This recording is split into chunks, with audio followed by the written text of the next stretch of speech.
안녕하세요. 드라마를 투파보는 잼잼 리뷰입니다. 눈물의 여왕 11회에서 혜인은 수철이의 얼굴을 보고 5초 정도 얘가 누구인지 모르는 증세를 겪다가 윤은성을 현우로 착각할 정도로 병세가 악화되었습니다. 그래서 제가 1회부터 11회까지 다시 돌려보며 혜인의 뇌질환이 완치된다는 복선 7개를 싹싹 긁어서 찾아왔어요.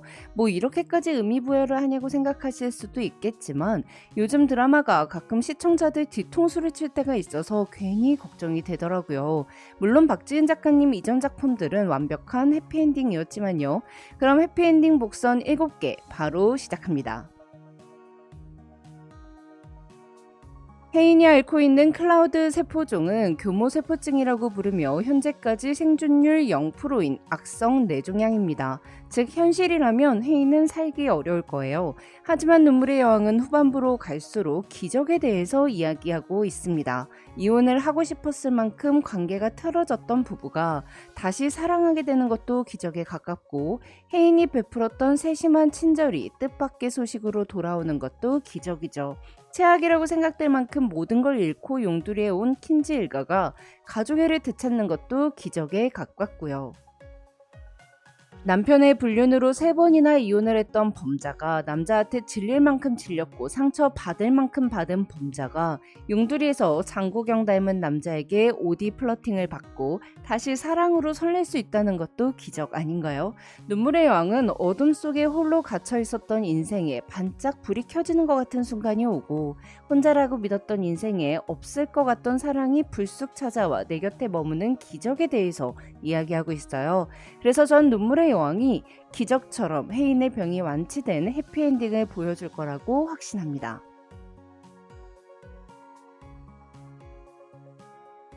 수철이 현태에게 권투를 배우겠다고 하자 현태는 멘토인 무하마드 알리의 말을 빌려 불가는 그것은 사실이 아니라 하나의 의견에 불과하다고 말했습니다. 이 대사가 전 왠지 박지은 작가님이 시청자들에게 보낸 메시지 같더라고요.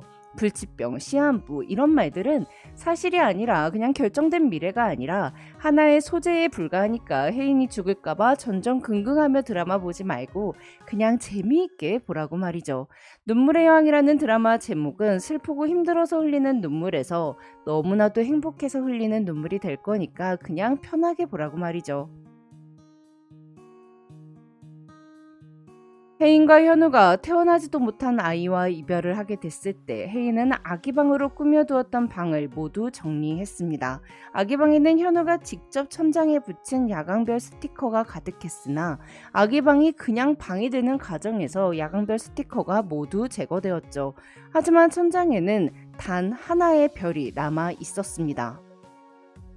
아기방으로 방을 옮긴 후 현우는 침대에 누워 하나 남은 야광별을 보며 오열을 했는데요. 전 이 하나 남은 별이 다시 현우와 혜인에게 찾아올 아기 천사라고 생각해요. 하늘나라 별이 된 아가는 10월 31일에 태어날 예정이었는데요. 혜인이가 뇌종양 완치 후, 즉 약물 치료가 모두 끝이 난 후에 좋을 때라고 했던 10월 31일을 예정일로 하는 아가가 태어나게 될 것 같아요. 출산이 결혼의 필수 또는 행복의 필수 조건이라고 생각하진 않지만 우리 혜인이와 현우에게는 아기에 대한 상처가 있으니 새 식구가 되는 모습이 보고 싶습니다. 물론 홍수빈이 될지 백수빈이 될지는 모르겠지만요. 혜인이 순식간에 시간을 잃어버릴 때 혼자만의 시간 안에 갇힐 때 혜인의 환상은 항상 차갑고 어둡고 쓸쓸했습니다. 그동안 혜인의 환상은 눈이 펑펑 내린 한겨울의 숲속, 온통 뿌연 안개 속, 불 하나 없이 껌껌한 어둠 속이었죠. 그런데 기자회견에서 쓰러지기 직전 혜인은 환상 속에서 라벤더 꽃밭에 서서 아름다운 풍경에 놀랍니다. 이전까지는 항상 두려움을 느꼈어요. 늦은 오후 핑크빛으로 문든 하늘 아래 보라색 라벤더가 가득한 꽃밭 한가운데 하얀 옷을 입은 혜인이 서 있었는데요. 그런데 혜인과 현우가 결혼식을 올리던 순간도 이 시간대쯤이었어요. 하늘이 붉은색으로 물들어서 핑크색 구름들이 몽글몽글했고 혜인과 현우는 웨딩로드를 걸어갔죠. 전 혜인이 홀로 멈춘 시간 속에서 차가움과 두려움이 아닌 따뜻함과 아름다움에 대한 경이로움을 느끼게 된 건 해피엔딩 복선이라고 생각해요. 또한 눈물의 여왕 포스터 중 보라색 라벤더 밭에서 찍은 포스터가 있는데 거기 적혀 있는 문구가 지금 이 순간 기적처럼 다시 시작되는 사랑 이야기예요. 혜인이 죽을 거라면 이런 문구 안 쓰겠죠?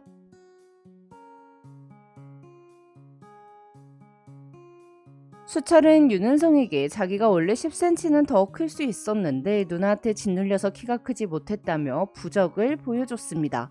이 부적은 혜인의 엄마가 수철이를 위해 대통령도 맞추고 코로나 사태도 예견했다는 대무당 집을 찾아가 돈을 엄청 주고 받아온 거였는데요. 부적을 지니고 다녀야 누나 길을 확 꺾어버리고 자기가 날개 달고 헐헐 안다 그랬다고 말이죠. 솔직히 이 이야기를 들은 윤은성을 포함해 저희 시청자들 모두 그 대무당이라는 사람이 모슬이와 짜고 치는 사기꾼인데 그 말을 믿다니 홍수철과 혜인 엄마 진짜 바보구나 라고 생각하셨을 거예요.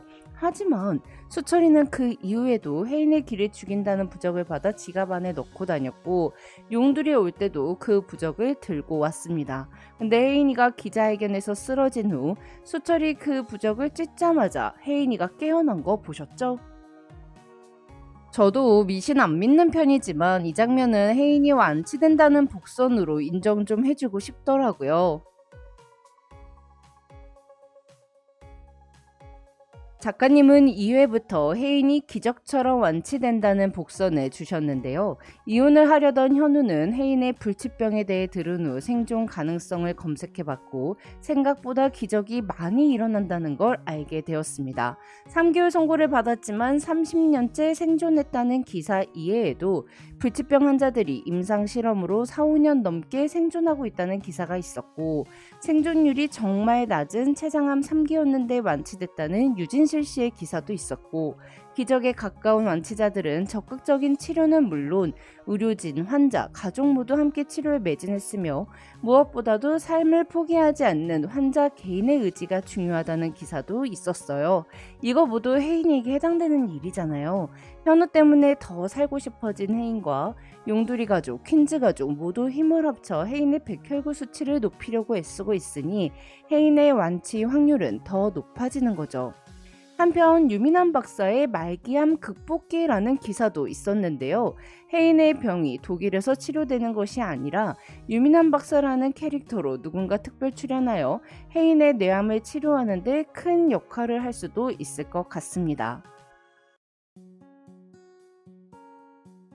신혼여행 때 현우가 행복한 왕자 이야기를 하자 혜인은 그 동화를 읽으며 느낀 건 집 나가면 개고생이라는 것뿐이라며 죽을 때가 되어 이상해져서 괜히 밖에 나갔다가 볼 꼴 못 볼 꼴 다 보고 눈이며 보석이든 다 퍼준 것이니 자기는 절대 그렇게 안 죽을 거라고 말합니다.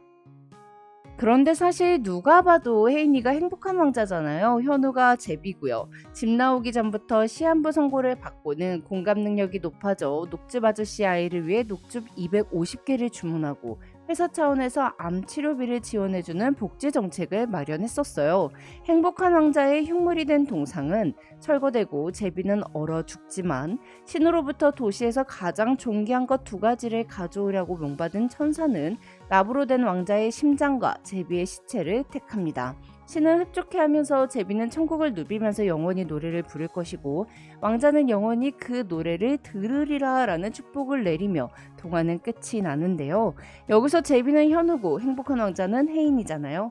그러니 진짜로 천국 결말이 아닌 이상해야 현우는 혜인이 곁에서 항상 사랑을 노래할 것이고 혜인이는 더 이상 혼자가 아닌 현우와 함께 행복하겠죠.